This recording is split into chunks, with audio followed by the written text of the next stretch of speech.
Hello everyone. Today we will do chapter 9 of class 9th, which name is force and laws of motion. We have already done its first and second part, in which I have mentioned what is force, what are the types of force, friction force, first law of motion, what is inertia, second law of motion, what is momentum. I must say that you have to watch the first and second part to understand the basic concepts. You can find out these links on my description box. So today we will cover following topics. First one is third law of motion and second one is conservation of momentum. Okay. Before that we will do one more concept which is given by our scientist Galileo Galilei. Galileo Galilei ने एक concept दिया था. उन्होंने भी motion पे काफी सारे research किए और उन्होंने एक कॉन्सेप्ट दिया जिसके बेसिस पे न्यूटन ने क्या किए, ये लॉज बनाए. ठीक है, तो ये कॉन्सेप्ट आपको जानना बहुत जरूरी है. ये कॉन्सेप्ट क्या है? उन्होंने एक इंक्लाइंड प्लेन लिया जिसपे उन्होंने एक मार्बल बॉल को क्या किया, मोशन में डाला. ठीक है, ऊपर से उन्होंने एक मार्बल बॉल को छोड़ा जो इंक्लाइंड प्लेन से वो नीचे की तरफ आई, और उन्होंने सामने एक और उन्होंने इंक्लाइंड प्लेन लिया हुआ था सेम हाइट का. वो मार्बल बॉल जब डाउनवर्ड आई तो वो कहाँ गई, फिर वापस से उसी हाइट को वो अचीव करने के लिए, क्योंकि वो मोशन में थी तो वो क्या की, फिर ऊपर गई, सेम हाइट उसे मिला तो वो उसने उस हाइट को अचीव कर लिया, बॉल यहां पहुंच गई. ये थी हमारी फर्स्ट कंडीशन, जिसमें कि दो हमने इंक्लाइंड सरफेसेस लिए हैं जो सेम एंगल बना रहे हैं यहाँ पे, और वो क्या कर रहे हैं, सेम एंगल बन रहा है यहाँ पे हमारा, और सेम हाइट है. अगर हम हाइट की बात करें तो यहाँ पे क्या है, हाइट हमारा जो है h है बोथ साइड. इस कंडीशन में जो है बॉल क्या हुआ, बॉल जो है उसने मोशन गेन की और वो सेम हाइट पे उसने अगेन वो ऊपर चला गया, सेम हाइट उसने अचीव कर ली.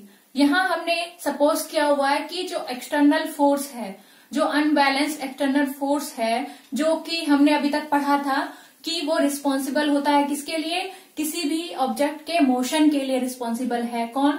Unbalanced force. यहाँ पे हमने वो सपोज किया हुआ है कि वो क्या है, जीरो है, कुछ नहीं लग रहा है यहाँ पे. ठीक है, उस कंडीशन में हमने देखा कि जो मार्बल बॉल है वो रोलिंग होते हुए नीचे आया डाउनवर्ड, और फिर वो अपवर्ड की ओर चला गया जब हमने सेम हाइट सपोज की है. ओके, सेकंड कंडीशन उन्होंने क्या किया कि इस स्लोप को कम करते गए.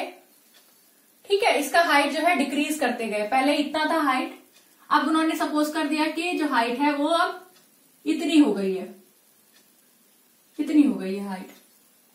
ठीक है, तब क्या होगा, जब हाइट हमारी कम कर दी गई,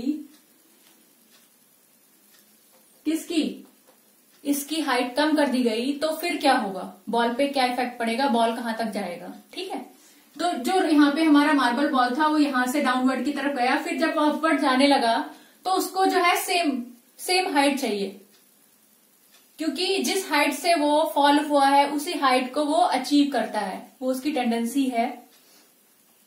ठीक है, तो उस कंडीशन में क्या हो रहा है, यहाँ हमारी हाइट इसकी हमने कम कर दी. इसकी हाइट कम करने के बाद क्या होगा, ये हमारा सेकंड कंडीशन आएगा. ये हमने क्या किया, अर्थ से जो है इसका, अर्थ सरफेस से इसका जो है स्लोप कम कर दिया. तो अब क्या हो रहा है, ये जो है इसको हाइट यहां तक था, हाइट सपोज दैट. ठीक है, तो अब वो क्या कर रहा है, वो गेन करने के लिए वो ऊपर तक जाएगा, सेम हाइट अचीव करेगा. जैसे ये हाइट था उतना ही हाइट यहां अचीव करेगा.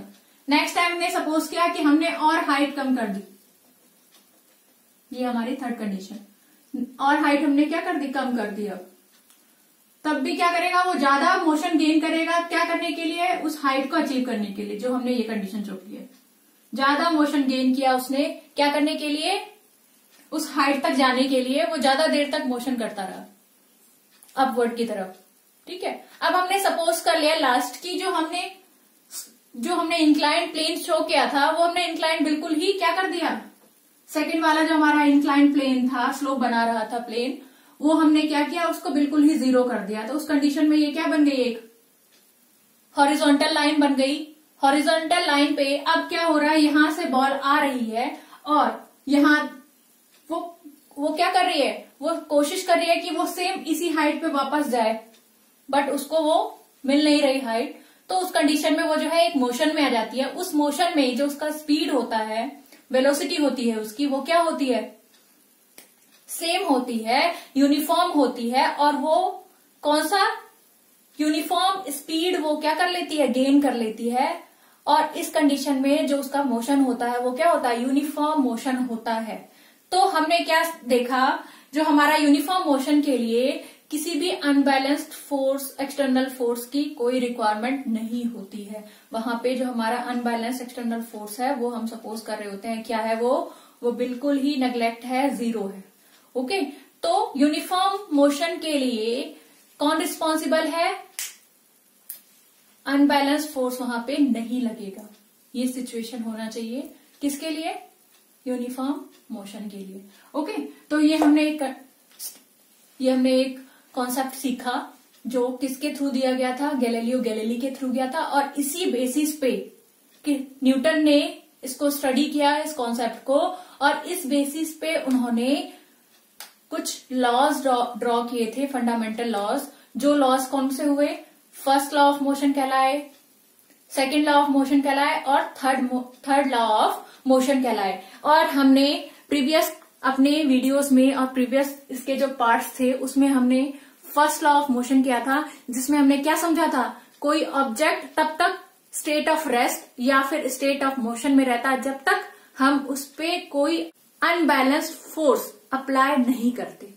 ओके, और हमने क्या पढ़ा, सेकेंड लॉ ऑफ मोशन में हमने यही पढ़ा कि उस ऑब्जेक्ट पे, जो हमारा ऑब्जेक्ट है वो मोशन में लाने के लिए, उसका कॉन्फ़िगरेशन चेंज करने के लिए कितने फोर्स की रिक्वायरमेंट होती है। जो हम फोर्स, अनबैलेंस्ड फोर्स की बात कर रहे हैं, एक्सटर्नल अनबैलेंस्ड फोर्स की बात कर रहे हैं, उन सेकेंड लॉ ऑफ मोशन में हमने वो कैलकुलेट करना सीखा कि वो कितना है फोर्स, ठीक है, जो हमने अप्लाई किया है किसी ऑब्जेक्ट के कॉन्फ़िगरेशन या फिर उसके पोजीशन को चेंज करने के लिए, उसके मोशन में बदलाव के लिए हमने कितना फोर्स लगाया है, उसको हमने किसको कब कैलकुलेट किया, सेकेंड लॉ ऑफ मोशन के थ्रू हमने उसको कैलकुलेट करना सीखा था। आज हम क्या कर रहे हैं, थर्ड लॉ ऑफ मोशन, जिसमें हम जानेंगे कि कोई भी ऑब्जेक्ट, अगर एक ऑब्जेक्ट दूसरे ऑब्जेक्ट पे फोर्स लगाता है तो सेम टाइम पे जो सेकंड ऑब्जेक्ट है वो क्या करेगा, फर्स्ट ऑब्जेक्ट पे फोर्स अप्लाई करेगा, ठीक है। और वो फोर्स क्या होगा, इक्वल इन मैग्नीट्यूड होगा। जितना फर्स्ट वाले ने सेकंड पे अप्लाई किया फोर्स, उतना ही फोर्स सेकंड वाला भी क्या करेगा, फर्स्ट पे अप्लाई करेगा। तो पहले हम इसका जो है समझ लें कि थर्ड लॉ ऑफ मोशन है क्या। अब यहां पे स्टेट कर लेते हैं पहले। It states that when one object exert a force on another object, क्या करता है, जब एक ऑब्जेक्ट जो है दूसरे ऑब्जेक्ट पर क्या कर रहा है, फोर्स अप्लाई कर रहा है, एक्सर्ट कर रहा है, ठीक है। The second object instantaneously exert a force back on the first. तो सेकेंड ऑब्जेक्ट उसी टाइम पर, सेकेंड ऑब्जेक्ट जो है क्या कर रहा है, फर्स्ट वाले के ऊपर बैक फोर्स अप्लाई कर रहा है, ठीक है। These two forces are equal in magnitude. ये जो फोर्सेस होते हैं वो क्या होते हैं, इक्वल इन मैग्नीट्यूड होते हैं। इनकी जो वैल्यूज होंगी दोनों फोर्सेस की, जो फर्स्ट ने लगाया और जो सेकंड ने लगाया फर्स्ट पे, ठीक है। तो ये जो है फोर्सेस क्या होंगी, इक्वल इन मैग्नीट्यूड होंगी, ओके। और क्या होंगी, अपोजिट इन डायरेक्शन। वो क्या होंगी, अपोजिट होंगी, एक दूसरे के अपोज में लगाई जा रही हैं, एक दूसरे के अपोजिट डायरेक्शन में होगी। फर्स्ट अगर हम सपोज करें कि एक जो है इस डायरेक्शन में है तो दूसरा जो है इस डायरेक्शन में लगेगा, ठीक है। थर्ड, और क्या बताया गया कि these forces act on different object. ये जो फोर्सेस हैं वो कहाँ लग रही हैं, दो ऑब्जेक्ट की बात की जा रही है। यहाँ पे हम एक पर्टिकुलर ऑब्जेक्ट की बात नहीं कर रहे कि जिसके ऊपर हमने 2 फोर्सेस अप्लाई किए। यहाँ पे हम सपोज कर रहे हैं कि यहाँ पे 2 ऑब्जेक्ट है, एक ऑब्जेक्ट जो है दूसरे ऑब्जेक्ट पे क्या लगा रहा है, फोर्स लगा रहा है। ठीक है, तो यहाँ पे ये जो फोर्स की बात की जा रही है, ये यहाँ पे कंडीशन है कि यहाँ पे 2 ऑब्जेक्ट्स की भी बात हो रही है। अगर 2 फोर्स की बात हो रही है तो यहाँ पे 2 ऑब्जेक्ट्स की बात हो रही है। ठीक है, any of these forces, one is called action and other is called reaction. 2 force की बात की जा रही है, 2 ऑब्जेक्ट की बात की जा रही है, और ये जो 2 फोर्स हैं, किसी भी एक फोर्स को हम क्या मान सकते हैं, एक्शन मान सकते हैं, और दूसरे को हम क्या बोल सकते हैं, रिएक्शन बोल सकते हैं। ठीक है, तो ये हमारा हो गया थर्ड लॉ ऑफ मोशन, जिसमें कि जो है न्यूटन ने बताया, क्या बताया कि एक ऑब्जेक्ट जो है दूसरे ऑब्जेक्ट पे क्या लगा रहा है, फोर्स अप्लाई कर रहा है, और उसी टाइम पे जो सेकेंड वाला ऑब्जेक्ट है वो फर्स्ट पे फोर्स अप्लाई कर रहा है with same magnitude, but they are in opposite direction. But वो क्या है, फोर्स अपोजिट इन डायरेक्शन है, and out of which one force is called action and another force is called reaction. तो उन्होंने एक डेफिनेशन ये दी थी थर्ड लॉ ऑफ की, और एक और दी थी, इसको हम शॉर्ट में हम इसको भी लिख सकते हैं कि to every action there is always equal and opposite reaction. ठीक है, हर एक्शन के लिए हमेशा एक इक्वल बराबर का और अपोजिट इन डायरेक्शन का क्या होता है, रिएक्शन होता है। इसके लिए हम एग्जांपल्स करेंगे। जैसे हम रोड पे चलते हैं, वॉक करता है कोई पर्सन, अगर वो रोड पे वॉक कर रहा है, ठीक है, तो उसका एक स्टेप बैकवर्ड में होता है और एक स्टेप क्या होता है, फॉरवर्ड डायरेक्शन में होता है, तभी वो क्या कर सकता है, आगे बढ़ सकता है।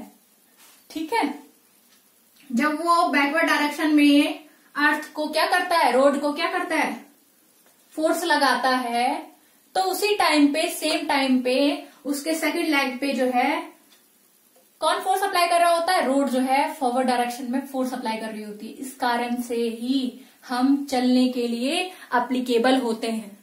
ठीक है, और एक और हम एग्जांपल देखते हैं। अगर एक सेलर है, नाविक है, और वो कहाँ चल रहा है, सेलर उतरा, किससे, नाव से उतरा, तो उसका क्या होगा, एक लेग इस पे होगा और एक जहां पे वो उतर रहा है, तो उस टाइम पे क्या लगता है, एक धक्का लगता है बोट को। ठीक है, ये भी एग्जांपल किसका है, थर्ड लॉ ऑफ मोशन का है। ठीक है, एक एग्जांपल और देखते हैं, बुलेट और गन के बीच में।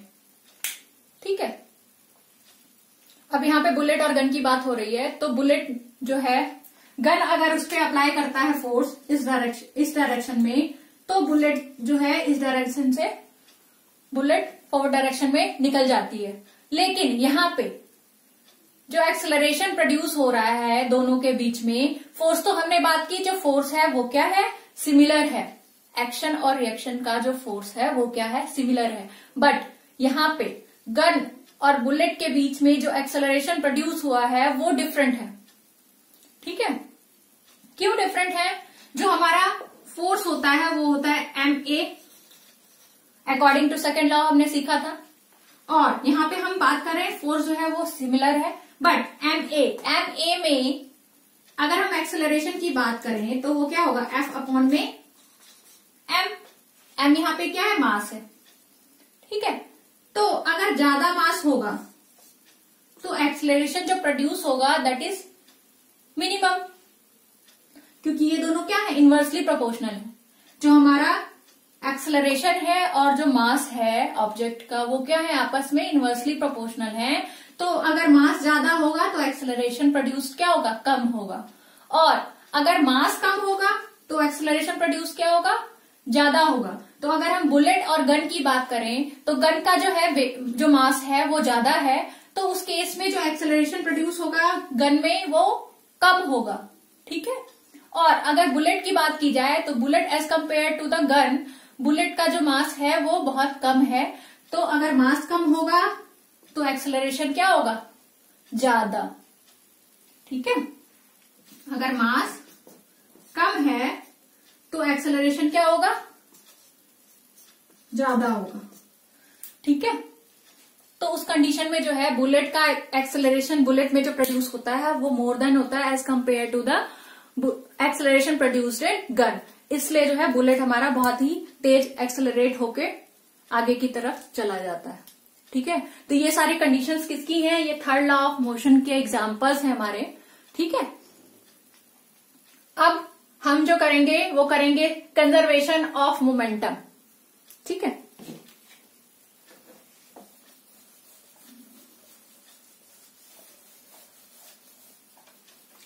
कंजर्वेशन ऑफ मोमेंटम हमने क्या पढ़ा था, मोमेंटम पढ़ा था डेफिनेशन, जिसमें हमने जाना था, क्या जाना था, जो मोमेंटम होता है हमारा वो क्या होता है, momentum is product of mass into velocity. क्या है, प्रोडक्ट है मास एंड वेलोसिटी का। कौन, मोमेंटम। तो अब हम मोमेंटम के थ्रू फाइंड आउट करेंगे कि हमारा कंजर्वेशन ऑफ मोमेंटम क्या है। एक नई टर्म है ये, कंजर्वेशन ऑफ मोमेंटम। कंजर्वेशन मतलब रिजर्व करके रखना, जिसमें क्या हो, सिमिलर हो, अनचेंज्ड, उसको हम क्या कहते हैं, कंजर्वेशन। ठीक है, तो यहाँ पे हम यही कंडीशन, उसके लिए हम एक एग्जाम्पल करेंगे। ठीक है, हम सपोज कर रहे हैं कि हमारा दो बॉल है हमारे पास,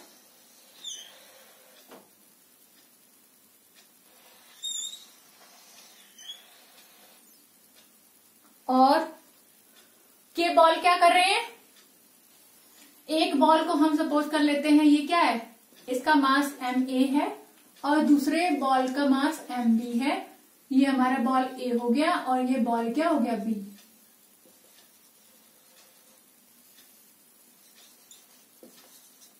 ठीक है, और हमने क्या सपोज किया, जो इसका इनिशियल वेलोसिटी था वो क्या है, यहाँ पे ua है, और बॉल b का जो इनिशियल वेलोसिटी था वो क्या था, ub था। ठीक है, यहां पे हमने सपोज किया जो ua है, initial velocity of a, that is greater than the initial velocity of ball b। ठीक है, तो हम यहां पे एक कंडीशन ले रहे हैं जिसमें क्या है, ua is greater than ub। ठीक है, तब क्या होगा, यहां पे ये सारे आप नोट कर लो, जो mass of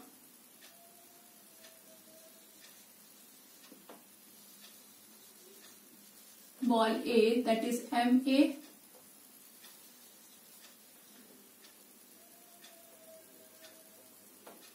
mass of ball B that is mb। ठीक है, initial velocity of ball A वो क्या है, ua, और initial velocity of ball B वो क्या है, ub। यहां तक अभी हमने किया था, और हमने क्या सपोज किया कि जो ua है is greater than the ub, और ये क्या कर रहे थे, सेम डायरेक्शन में मोशन कर रहे थे ये दोनों बॉल। तो क्या होगा, जब ua की स्पीड, जो वेलोसिटी है फर्स्ट वाले बॉल की ज्यादा होगी, तो वो क्या करेगा, जाके सेकंड वाले बॉल से क्या कर लेगा, कोलाइड कर लेगा।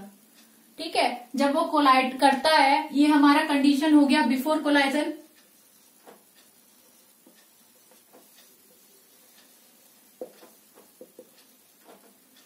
ठीक है, जब वो कोलाइड करेगा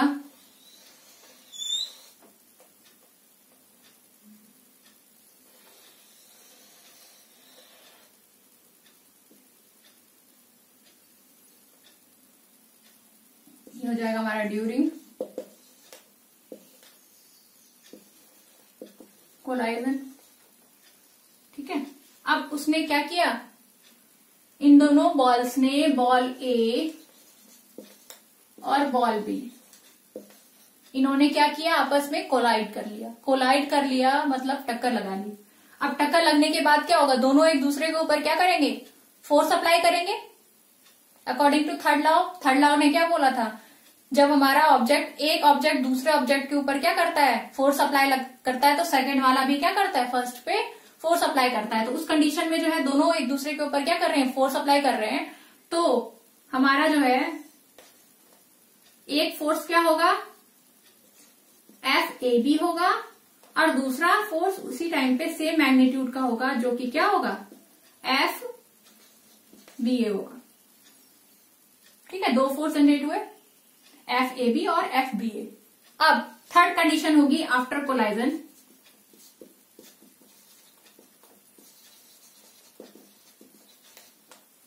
क्या कंडीशन बनी आफ्टर कोलाइजन, दो बॉल आगे बढ़े, फिर कोलाइड होके आगे मोशन में गए। अब इस कंडीशन में जो बॉल A है और ये बॉल B, बॉल A का जो वेलोसिटी है वो चेंज हो गया, दैट इज VA, और बॉल B का जो वेलोसिटी है वो क्या हो गया, VB। ठीक है, तो ये हमने एक क्या माना हुआ है, कंडीशन माना हुआ है, जिसमें हमने क्या लिया हुआ है, एक बिफोर कोलाइजन लिया हुआ है कंडीशन, एक हमने लिया हुआ है क्या, ड्यूरिंग कोलाइजन क्या होगा, और एक आफ्टर कोलाइजन क्या होगा। ठीक है, अब ये हमने कंडीशन मान ली थी, जिसकी वजह से क्या हुआ, ये आपस में जाके क्या हो गए, कोलाइड हो गए। ठीक है, कोलाइड होने के बाद क्या हुआ, इनकी वेलोसिटी में क्या आया, चेंजेस आया, जो हमने सपोज किया है कि फाइनल वेलोसिटी क्या हो गई है, बॉल A की VA हो गई है, और बॉल B की क्या हो गई है, VB हो गई है। ठीक है, तो हम यहां पे लिख लेते हैं फाइनल, ये हम क्या कर रहे हैं यहाँ पे, कंजर्वेशन ऑफ मोमेंटम कर रहे हैं। अब यहां लिख लो कंजर्वेशन ऑफ मोमेंटम।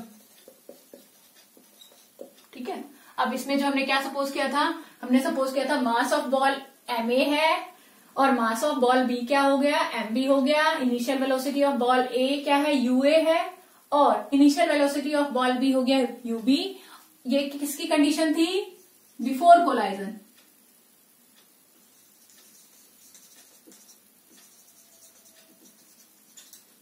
ठीक है, अब आफ्टर कोलाइजन,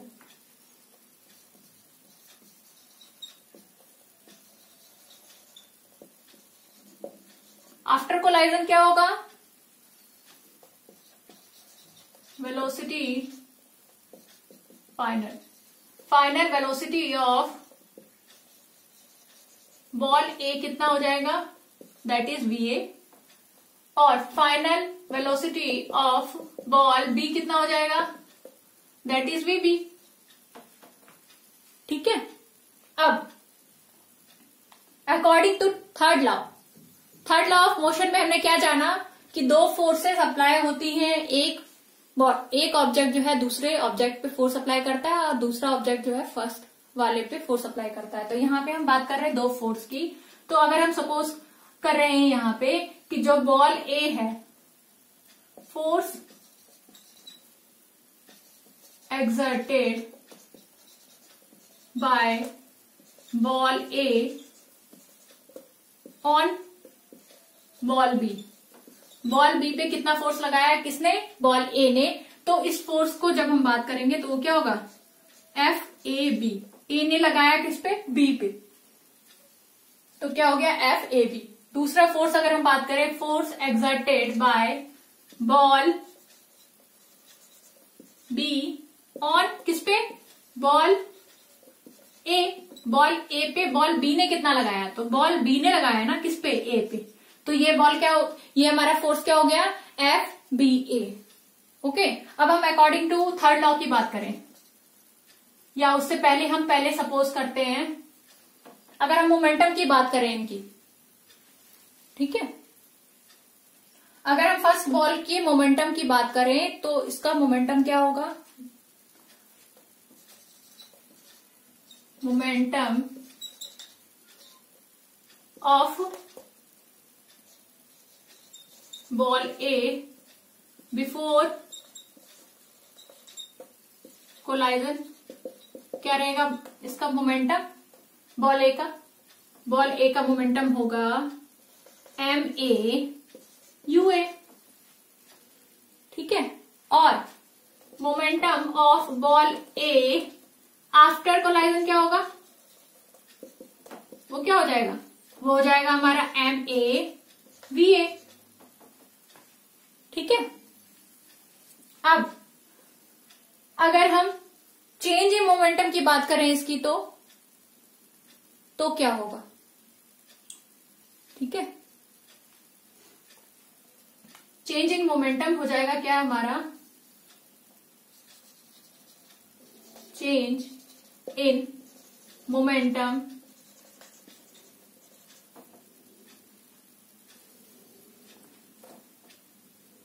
वो हमारा क्या हो जाएगा,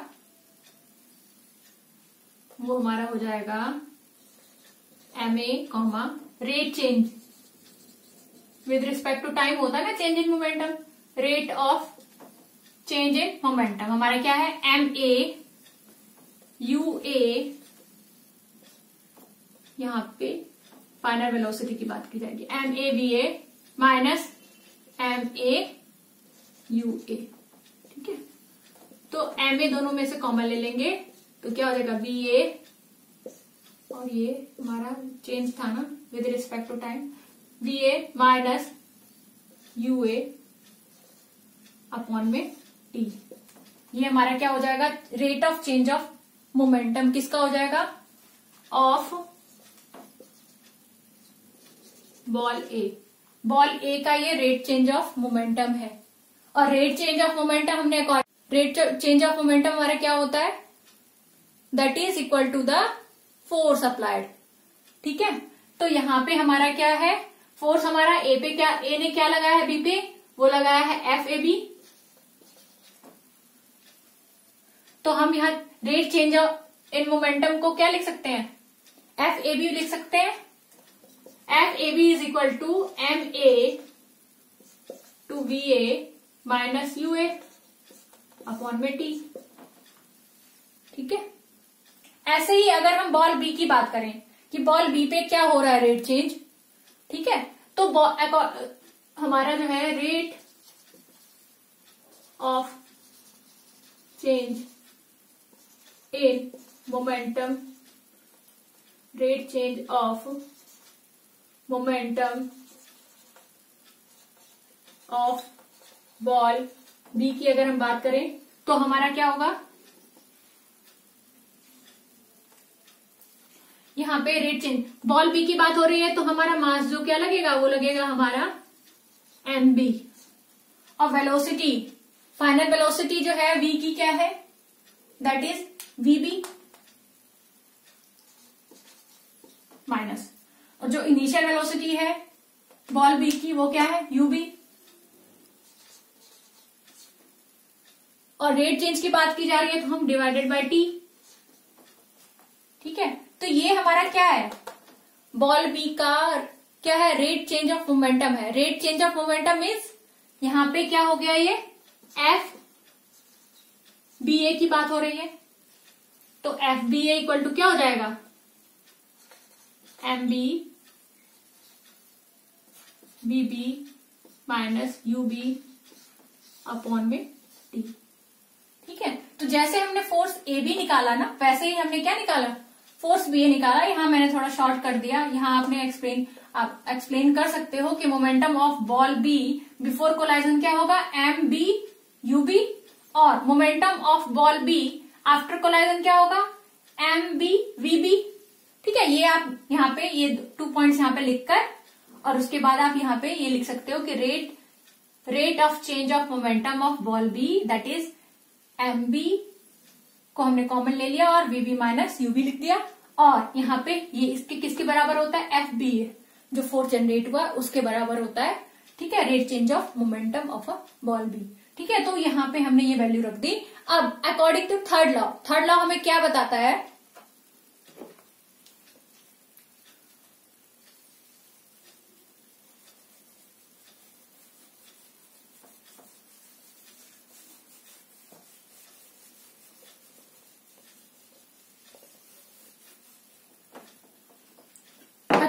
थर्ड लॉ हमें बताता है कि जो फोर्स जनरेट हुआ है after collision between the two objects that is equal in magnitude. वो क्या है? इक्वल इन मैग्नीट्यूड है। ठीक है, तो हम यहां लिख सकते हैं according to third law of motion, क्या है? फोर्स जनरेटेड ऑन किस पे? ए बॉल पे। ए बॉल ने जो जनरेट किया बी पे, दैट इज क्या था? वो एफ ए बी था। वो किसके इक्वल टू है? एफ बी ए के, जो क्या है? Force generated by ball B on A. But ये क्या है? इक्वल इन मैग्नीट्यूड तो है, but they are in opposite direction. तो यहां पे हम क्या करेंगे? यहां पे एक माइनस साइन लगाएंगे। ठीक है, अब इस वैल्यू को हम रखते हैं यहां पे। तो एफ ए बी क्या है हमारा? हमने ये निकाला था एफ ए बी, और एफ बी ए क्या निकाला था हमने? ये। ठीक है, तो एफ ए बी हमने रख दिया यहां पे M A V A minus U A upon में टी, और ये क्या हो गया? M B B B minus U B divided by T,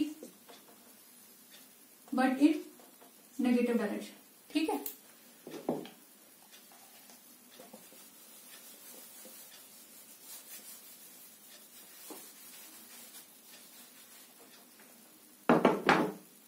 यहां दोनों जो है डिनोमिनेटर में है, एक को इधर लेकर आएंगे तो मल्टीप्लाई में चला जाएगा, तो ये टी जो है आपस में क्या हो गए? कैंसिल आउट हो गए। अब हम इनको ओपन करेंगे ब्रैकेट्स को, तो यहां हमारे पास क्या आया? M A B A minus M A U A, और यहां पे हमारे पास क्या आया? यहां नेगेटिव डायरेक्शन था, नेगेटिव को बाहर ही रखो भी। M B B B minus M B U B. ठीक है, अब हम इस नेगेटिव डायरेक्शन को यूज करेंगे, minus M A U A equal to, अब ये क्या है? ये प्लस में था, यहां माइनस का साइन लगा हुआ, तो माइनस हो गया, minus M B B B. ठीक है, और ये माइनस क्या हो गया? यहाँ पे प्लस हो गए, तो यहाँ पे हो गया हमारे पास एम बी यू बी। ठीक है, अब हमारे पास क्या आया? हम जो हमारे पास वी वाली है, फाइनल वेलोसिटी वाली है, उनको हम एक साथ लेके आते हैं, और जो हमारे पास इनिशियल वेलोसिटी वाली है उनको हम एक साथ लेकर आते हैं। ठीक है, तो उस कंडीशन में हमारे पास क्या आएगा? देखो, एम ये वाला हम इधर लेकर जाएंगे, तो हमारा क्या आएगा? M A U A plus M B U B, और इसको हम क्या करेंगे? इधर लेकर आएंगे, तो हमारे पास क्या बचेगा? यहाँ पे M A B A plus M B V B. ठीक है, तो हमारे पास ये कंडीशन हमें मिली है।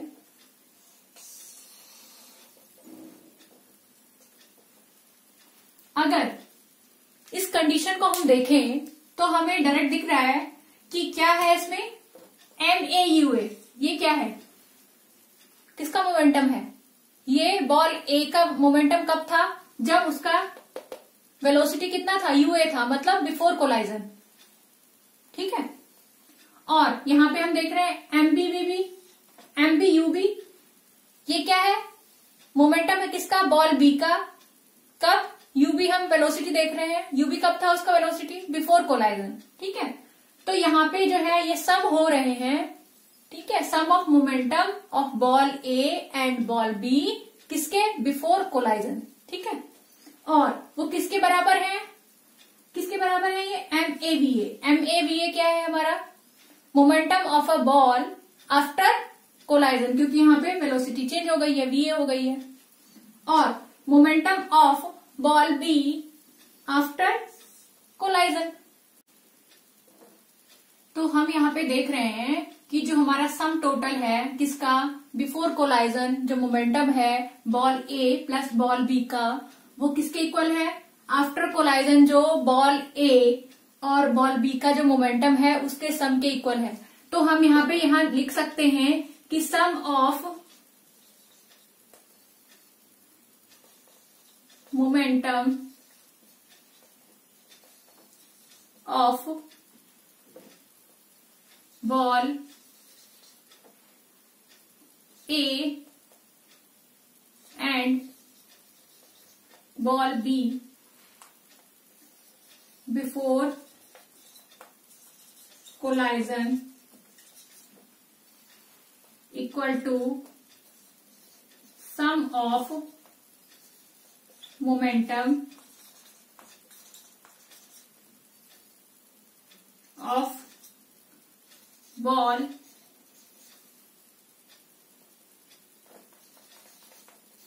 ए and ball B after collision. ठीक है, जो इनका मोमेंटम था, उनका जो सम था, सम टोटल था, वो बिफोर कोलाइजन जितना था उतना ही आफ्टर कोलाइजन होगा। ठीक है, जो इनका मोमेंटम का सम टोटल था ball A and ball B का, वो बिफोर कोलाइजन जितना था उतना ही after collision ball A and ball B का जो टोटल मोमेंटम होगा वो किसके इक्वल होगा, फर्स्ट वन के, उनके टोटल सम के। ठीक है, तो ये हमारा क्या है, हमने आज ये कंजर्वेशन ऑफ मोमेंटम किया है और इसी को हम क्या बोलते हैं, law of conservation of momentum, जिसमें हम ये हमने क्या फाइंड आउट किया, एक्सप्रेशन फाइंड आउट किया है। ये किसका है, law of conservation of momentum. ठीक है, ये किसका है expression, law of conservation of momentum. इसका मतलब जो मोमेंटम है बिफोर कोलाइजन जितना था उतना ही मोमेंटम है, दोनों अगर दोनों ऑब्जेक्ट्स के मोमेंटम को सम किया जाए तो जितना पहले था बिफोर कोलाइजन उतना ही आफ्टर कोलाइजन दोनों का सम है। उनके सम में, उनके सम टोटल में कोई भी चेंजेस नहीं आए हैं। इस केस में जो हमारा मोमेंटम है, sum total of momentum of one object and second object after collision and before collision both are same. तो this condition is called law of conservation of momentum. तो law of conservation of momentum को आप लिख सकते हो कि when the sum total of two objects momentum, or you can say that sum total of momentum of two objects before collision is equal to the sum total of momentum of two objects after collision। क्या है, sum total जो है before collision जितना सम total था momentum का two objects का उतना ही sum total है आफ्टर कोलाइजन। तो हम इसमें ये हम बता सकते हैं कि जो हमारा सम टोटल जो है मोमेंटम जो है वहां पे क्या है, remains unchanged.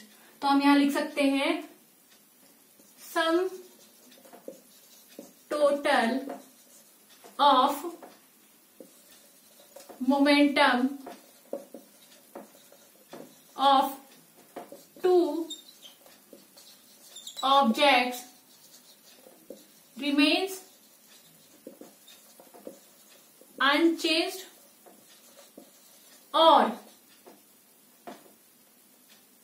conserved.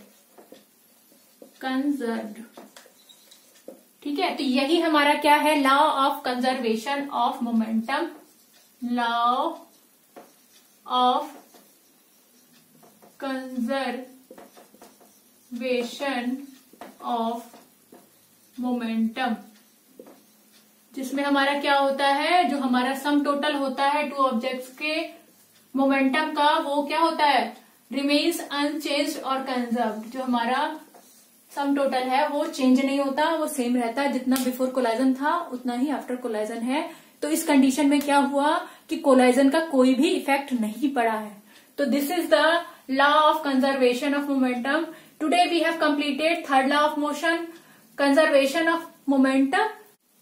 Now bye everyone, thanks for watching and wait for the next video.